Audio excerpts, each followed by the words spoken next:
महाराज आप समझ लो, नाथ जी ने साफ कह दिया, व्यास जी मैंने साथ कन्हैया के नाचता हूं। ए व्यास जी, मैं कन्हैया के साथ नाचता हूं। संत नामदेव महाराज जब कीर्तन करते थे, मैं उस समय विठल नाथ जी के साथ नाचते थे।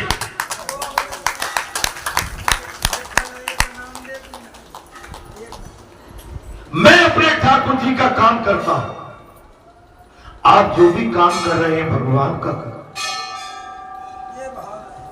अपने संसारी भाव को बदलो, मानवता रखो।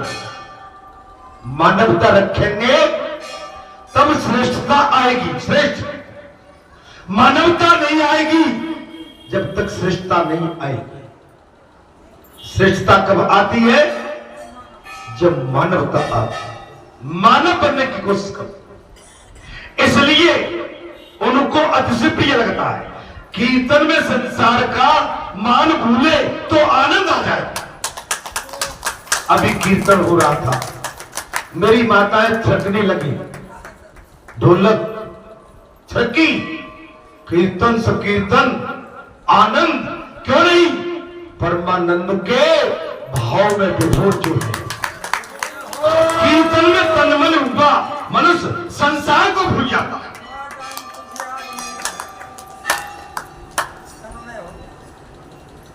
भगवान के भजन में तन्मय होकर जीव अपने संसार को भूल जाता है। तब वो अपनी देह की सुध भूलकर अपने कदमों को थिरकाने लगता है। मीरा ने यही तो कहा था, कौन किसकी बहू, कौन किसके कुल की, कौन घराना, कैसा घराना, क्या होता है घराना। अरे मेरे तो गुरुधर गोपाल दूसरों ना कोई, जाके सिर मोर मुकट मेरो पति सोई। छाड़ दरी कुल की कान, क्या करेगा कोई, संतन डिंग बैठ बैठ लोक लाज खोई। असुवन जल सींच सींच प्रेम बोल बोई। अरे अब तो बेल फैल गई, आनंद फल होई। अरे भगत देख राजी भई, जगत देख रोई। दासी मीरा लाल गिरधर तारो अब मोही तारो।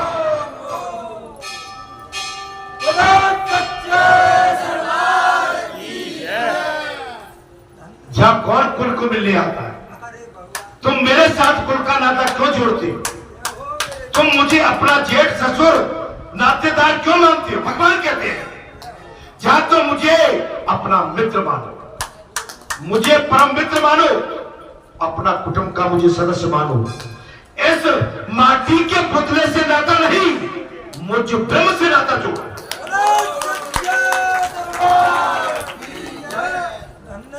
माटी के पुतले से ब्रह्म से नाता।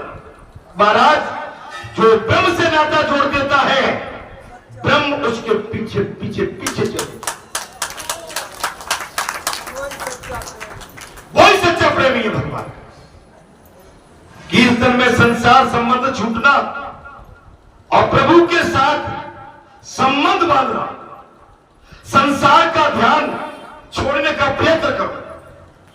हे जीव, संसार को छोड़ने का प्रयत्न करो। एक दिन तुमको जो संसार छोड़ना ही पड़ेगा, ये अटल सत्य है। ये संसार के भ्रम में, भंवर जाल में आप हम इस फंदे में पड़े हैं। ये संसार पीड़ा का घर है, दुख का घर है, सुख का घर भगवान का भजन है, कीर्तन है, भगवान का ध्यान है, अच्छा कर्म है, सत्संग है। ध्यान राम कथा में लगाओ, ध्यान महापुरुषों के चरणों में लगाओ, ध्यान अपने माता पिता के चरणों में लगाओ, ध्यान गौ की सेवा में लगाओ, ध्यान इस राष्ट्र की सेवा में लगाओ। ये सबसे बड़ा परम धर्म है। के बाद भी अमर माने जा रहे। अमर लो अब अमर भय ना मरेंगे।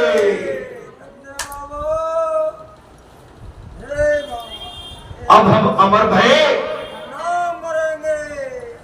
ना मरेंगे। अरे मरते हुए भी नहीं मरेंगे। ऐसी करनी कर चलो हम हंसे जगत बोले। ऐसे काम ये कमाना, अपने लिए घरौंदा बनाना, अपने लिए सुविधा करना, ये तो पशु पंछी कीट पतंग चेटी चेटा ये तो सब करते हैं। अरे मानव देह इस मृत्युलोक में बार बार नहीं मिलती।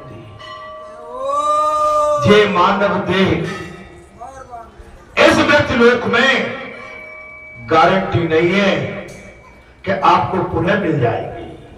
आपका एक बुरा कर्म आपको आसमान से उठा के नरक में डाल सकता और नरक में बड़े बड़े कई युग बीत जाते। यहां पर साफ कह दिया नारद जी ने, महाराज कीर्तन में आनंद कब आता है? जब जीव से प्रभु का कीर्तन मन से उसका चिंतन करेंगे। मन से जहां बैठे आप मन से आपको आनंद आए और बेमन बैठी है तो आपके शरीर में पीड़ा हो। सवेरे जब बाबा की कृपा हुई थी मैं पैरों से खड़ा नहीं हो पा रहा। क्या? अरे भाई तुमने देखा नहीं? पैर से खड़ा नहीं हो पा रहा था।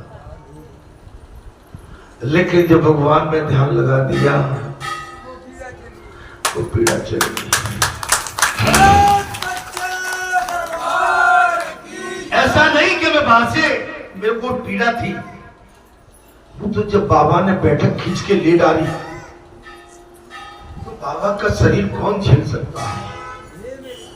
शरीर को खींच दिया एकदम करके और दृष्टि से उसके स्वरूप को देखोगे तभी आनंद आए।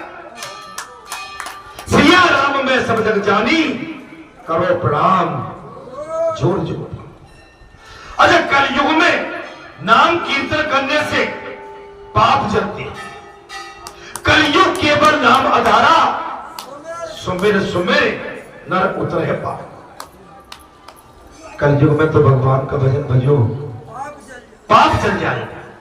हृदय शुद्ध होता है। भगवान की कीर्तन करने से हृदय शुद्ध होता है। परमात्मा हृदय में समाता है।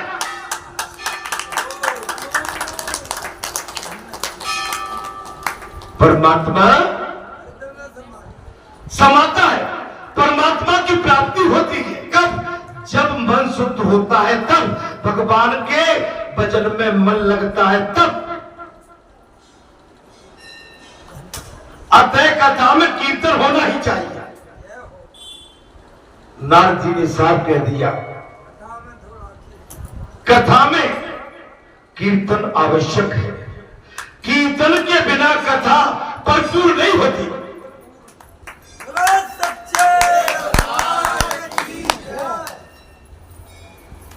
कीर्तन के बगैर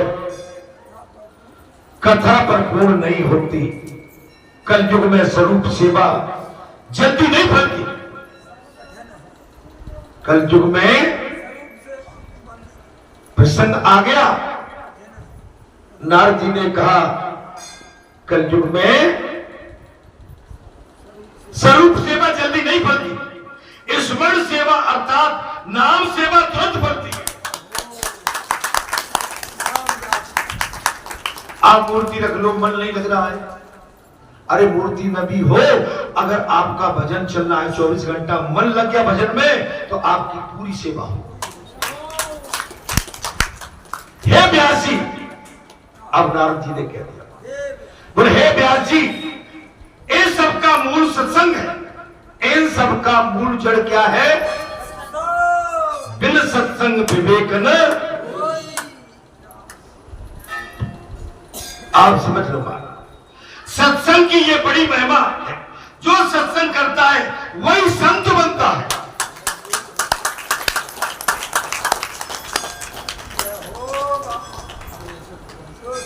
जो सत्संग सुनता है और करता है वही संत बनता है। श्री कृष्ण कथा से मेरा जीवन सुधर गया। जे नारद जी ने वेद व्यास जी को पूर्व जन्म की कथा सुनाई है। नारद जी की कथा सवेरे से चल रही है 8 बजे से, अभी पूरी नहीं हुई। और कथा वाचक नारद जी के प्रसंग को माने ज्यादा से ज्यादा आधा घंटे में, चूंकि टाइम की कमी, सीमा कम है। और जहां तो भैया समय समय अपने अनलिमिटेड, महाराज अनलिमिटेड भंडार है अपने पास, नो लिमिट। सुनो, कृष्ण कथा सुनकर मुझे अच्छा जीवन मिला। कथा सुनकर वैराग्य करो। पहले देखिए, पहले कथा को सुन लीजिए महाराज। ये नारद जी कह रहे कथा सुनने के बाद वैराग्य नहीं आया। मैंने अभी कुछ समय पहले कहा था कि आप कथा सुनने के बाद संसार की ओर पागलों की तरह लपकते हो।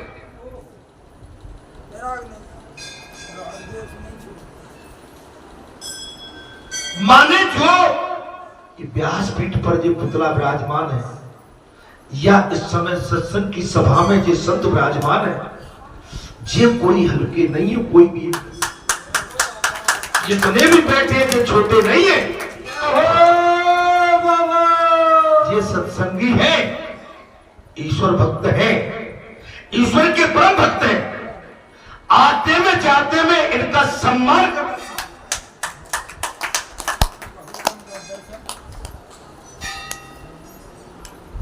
अब एक बार बताओ, जी भूख पागल बार बार क्यों लगती? क्योंकि भूख के आदी हो गए। अगर भजन के आदी बन जाओगे ना तो भूख कम लगेगी, भजन की भूख आ जाए। हमें संसार की भूख ज्यादा रहती है महाराज, संसार की भूख। बोले लोग तो बैठे, उनका क्या, तो गाड़ी में निकल गए। ए बेटा, गाड़ी भगवान ने दे दी है, नहीं मैं भी तुम्हारी तरफ पैदल जाता, मैं करूं क्या? अरे गाड़ी से तुम्हें अरोस है, तुम्हें मेरा पैदल चलना अच्छा लगता है तो चलो मैं पैदल चला जाया करूं। कल तो आप ये कहोगे कि वो तो कपड़े पहने रहते, चलो कपड़ों से अरोस है तो मैं बगैर कपड़े के बैठ जाता। अरे किस किस चीज से आपको मुंह है? मुझे तो आपसे कोई अरोस नहीं। मैं तो आपकी चिंता करता हुआ जाता था दोपहर आपके, देखो मैं तो चला बेचारे ये तड़पते हुए, लेकिन आप पर मेरी दृष्टि रहती थी। आप जितना तपोगे, अब मैं किसी संत को कोसू को मर गए, वो तो गए एक्स भाई, ऐसा होता है, हो जाता है। सभी की भावना एक जैसी नहीं रहती। अब जाड़े में बोले तुम तो मोटरसाइकिल पे आ रहे हो, बाबा क्या 4 बजे वो तो बंद गाड़ी में आ गया, तो भैया क्या करूं मैं, मुड़ के भर आ जाओ। अच्छा बाबा जितना करता है तो चलो हम शर्त बदल लेते हैं, तुम जैसे कहोगे मैं राजी होता हूं। बाबा जितना बैठता है उतना बैठो, जितना जा रहता है उतना रहो, और जो करता है उतना करो।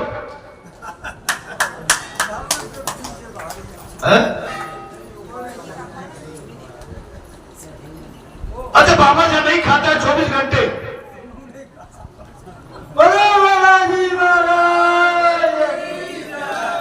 मैं उदाहरण नहीं दे रहा हूं, कभी इस तरह की बात आपको ध्यान में भी ले आना चाहिए। इससे क्या है कि हमारा जो किया हुआ धर्म कर्म है वो सब खराब हो जाता है। बाबा का तो कुछ बिगड़ेगा नहीं। बाबा तो कहता है कि तुम्हारे लिए जहां से भी जाओ तो भगवान करना, इनके ऊपर छतरी लगा देना, छाए भरी ने घर पहुंच जाए।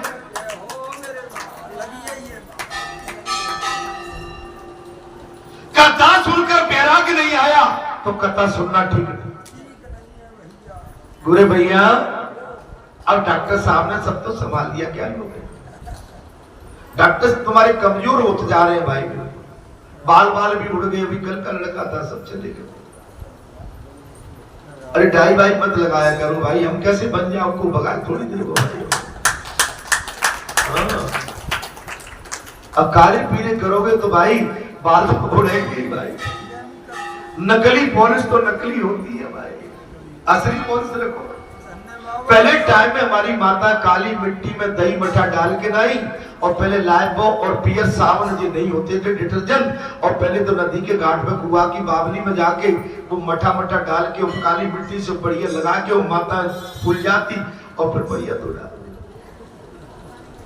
काली मिट्टी। अरे भैया उससे अब तो जब वो क्या करते थे खेत में पानी, क्या बोलते हैं उसको, क्या बोलते हैं, मिल।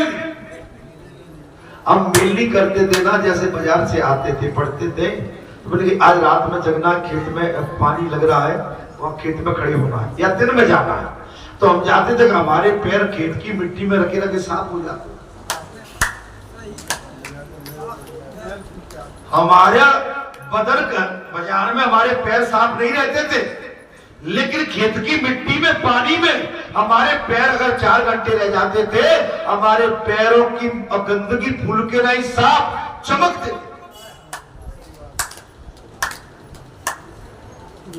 तो हमने तो भैया वो जमाना देखा महाराज, बैराग धारण। हम इसलिए ये बात कह पाते हैं, हमने भारत देश आजाद हुआ था 1947 में और हमारा जन्म है 1954 या 55 का। कितने टाइम का?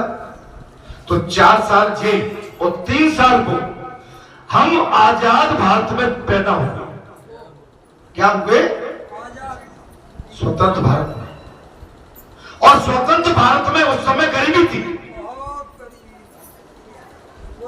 और स्वतंत्र भारत की पॉपुलेशन उस समय 32 करोड़ थी, जो कि आज हमारे उत्तर प्रदेश के लगभग बराबर है। कितनी थी? ओनली 32 करोड़। 1947 में, अरे भाई आप तो सब जानते होंगे, मैं तो वैसे ही अनपढ़ आदमी हूं। हाँ, बहुत गरीबी, लाचारी, बेबसी थी। ऑस्ट्रेलिया से गेहूं आता था लाल, कंट्रोल से चावल मोटा, मलेशिया का कपड़ा आता था मार्किन का। हमारी माताओं पर साड़ी नहीं थी पहनने के लिए, व्हाइट मार्किन आती थी, और अंग्रेजा के पास रंग में लगाकर हमारी माताएं बगैर पेटीकोट के, बुरा मत मानना, मोटी रहती थी वो, चंद्रा जैसी मोटी। फिर कुछ समय बाद ये कुछ चाप चला हुआ चलता। अब हमारा भारत आज 150 करोड़ की आबादी का भारत है। पॉपुलेशन कितनी है? 150 करोड़। आप अंदाज लगा सकते हो। मैं कथा की ओर आता हूं। माताओं, संयम, बोले संयम बढ़ाकर ज्यादा वजन करोगे, संयम बढ़ाकर जितना संयम रखोगे उतनी आपकी भक्ति में निखार, वाणी में निखार आए। तप में, तपस्या में, साधना में संयम मने सारा संयम। बिल्कुल जैसे मैंने कहा 4 माह से कौन कर रहा है? कोई हाथ उठा पा रहा? एक हाथ को छोड़ दो, कोई उठा लो। 4 मास कौन कर पा रहा है? एक हाथ आदमी उठा ले तो क्या होता है? 4 मास हाथ सबके झुके हुए। 4 मास का होता है ब्रह्मचर्य का मालूम, ब्रह्मचर्य का पालन, पवित्रता का पालन, संयम का पालन, कथा कीर्तन का पालन, तुलसी की पूजा, ठाकुर जी की पूजा, ब्रह्मचर्य के मुहूर्त में उठ के भगवान की पूजा, आराधना, सेवा, और सत्य पथ पे चलना, आचरणों में सुधार, अपनी पत्नी के साथ भी एक देवी तुल्य दुर्गा के समान व्यवहार हो सकता। अपनी पत्नी से भी पत्नी के रूप में व्यवहार नहीं, देवी तुल्य दुर्गा के समान व्यवहार। क्यों कुछ गलत बोल गया? तब तो बात बनेगी। अरे भाई ये ऐसे नहीं बन जाता। बालाजी महाराज जिसको अपना सब दे देते हैं और जिस पर अपना हाथ रख देते हैं, तो महाराज गधा मुझ जैसा भी उस श्रेणी में आ जाता है।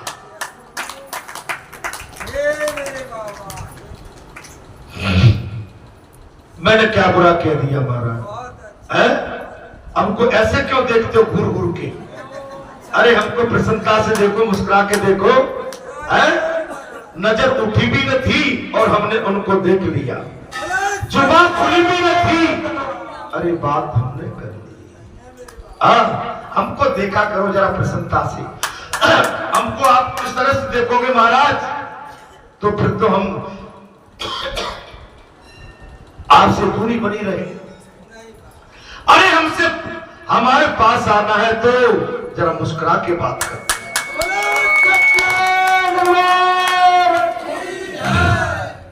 व्यास जी, इसका मूल बात है सत्संग। नारद जी ने महाराज साहब कह दिया, साहब कह, नारद जी दासी पुत्र थे, सच्चे साधु संत की सेवा से उनका जीवन सुधर गया। दासी पुत्र, आप अपने आप को दासी पुत्र मानो। भले ही आपने बड़े घरों में जन्म लिया है, लेकिन आप अपने आप को दासी पुत्र क्यों? आपकी माता भी भगवान श्री कृष्ण की दासी है, संत दासी है, सनातन दासी है, वेद दासी है, आचार्य और गुरु घर दासी है। आप अपने आप को धनवान मान के कभी अपना जीवन व्यतीत न करें। महाराज तीर्थ रूप संत जन्ममय तीर्थ पारसमणि लोहे को सोना बनाती है। महाराज फिर तो लोहे को अपने जैसा नहीं बनाता।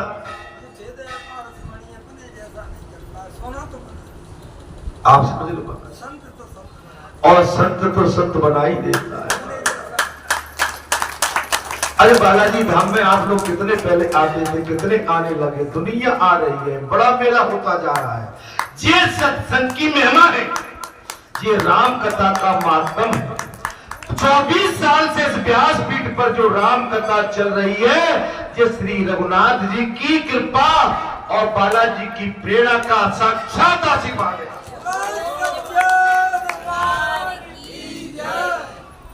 परंतु संत अपने संसर्ग में आए हुए को अपने जैसा बनाते हैं।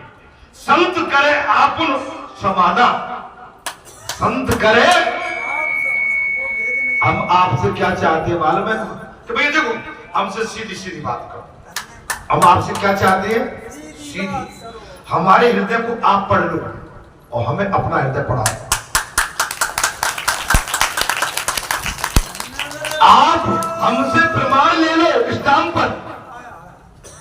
आप हमसे, हमारा आपके प्रति कितना अच्छे संबंध है, इसका प्रमाण आप कोर्टी कचहरी में या भगवान के दरबार में हमसे ले लो, लेकिन वैसा ही प्रमाण हमको दे दो।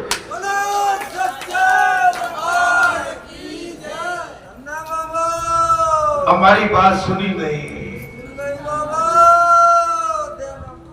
हमसे प्रमाण चाहते हो? हनुमान जी की स्टैचू, उनकी मूर्ति के सामने, पंचों के सामने हमसे प्रमाण मांग लो। हम जल की धारा को साक्षी मानते हो, तुम्हें प्रमाण दे देंगे हम तुम्हारे हैं। लेकिन हमें भी आप प्रमाण दे दो कि हनुमान, हे बालाजी सरकार, हम पक्के मन से तुम्हारे हैं, तो बात बन जाएगी। तो फिर तुम्हारी नजरें हमसे कभी नीचे झुक के बात नहीं, फिर तो हमारी आपकी नजर मिलती रहेगी। आपकी या हमारी नजर कब झुकती है?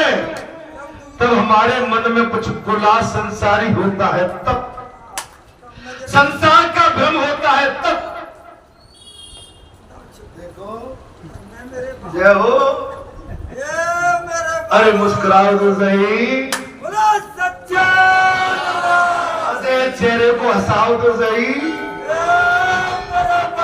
अरे हमारी तो बुरी महाराज, हमारी तो बाट लग गई है, तुम पहले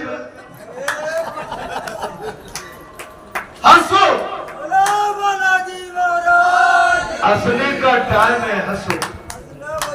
ये जो जहां आज हंसी है, ये अमूल्य है, ये भगवान के लिए है, ये संसारी वातावरण के लिए हंसी नहीं है, ये प्रभु के लिए। आज हम अपने स्वामी के लिए आज अपने आनंद की हंसी की उनके चरणों में वर्षा कर रहे हैं।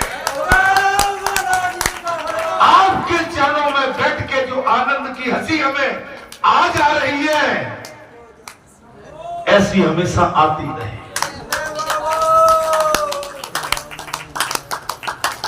मनुष्य देव होने के लिए बनाया गया।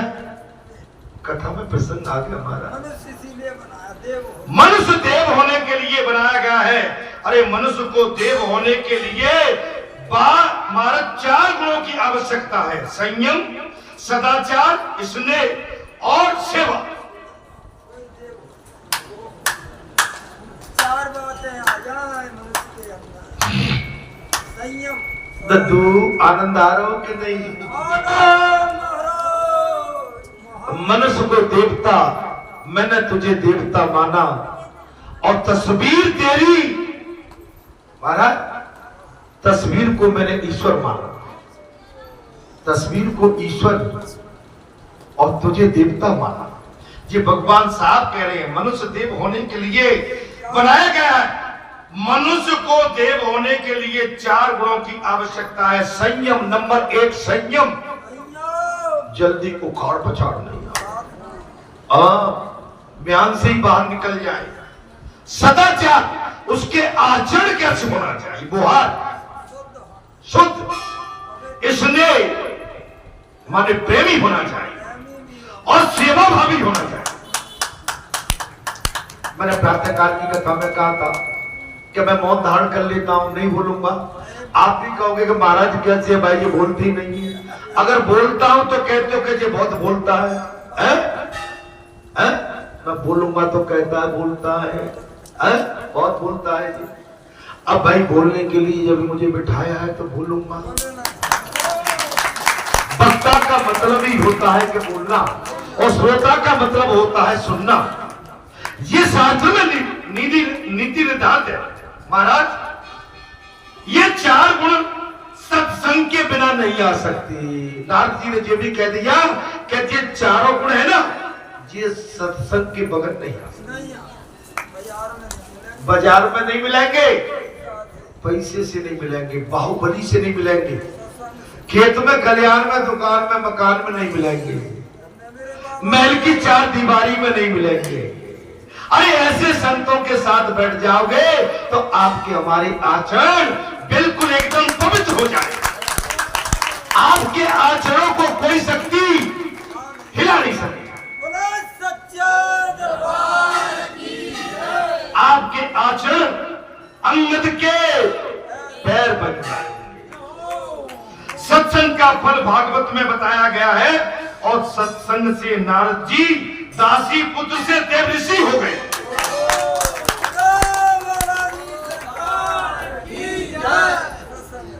दासी पुत्र से देव ऋषि हो गए। मनुष्य माया का दास बना है इस समय। मनुष्य क्या है? माया का दास। पूरे भैया छोड़ो, हाँ हम बैठे ना जाए। अरे भाई यही आ जाओ, यही जिएंगे। घर की 4 दीवारी बहुत दुख देती है, असहनीय दुख देती है। घर की 4 दीवारी में हम कैद हो जाते हैं। अरे स्वतंत्र पंछी पिंजड़े में कैद हो जाए, अगर शेर जंगल का राजा, जंगल का शेर अगर भैया पिंजड़े में कैद हो जाए तो भैया बीमारी बड़ी बुरी लग जाती है। अरे चमकते रहो दमकते रहो, कब? तब सत्संग में आके बैठोगे, तब संतों का साथ करोगे, तब भजन सुनोगे, तब कीर्तन करोगे, तब राम कथा सुनोगे, तब और राम कथा में विचरण करोगे, तब और इन संतों के दर्शन और गंगा जी के घाट में स्नान करोगे, तब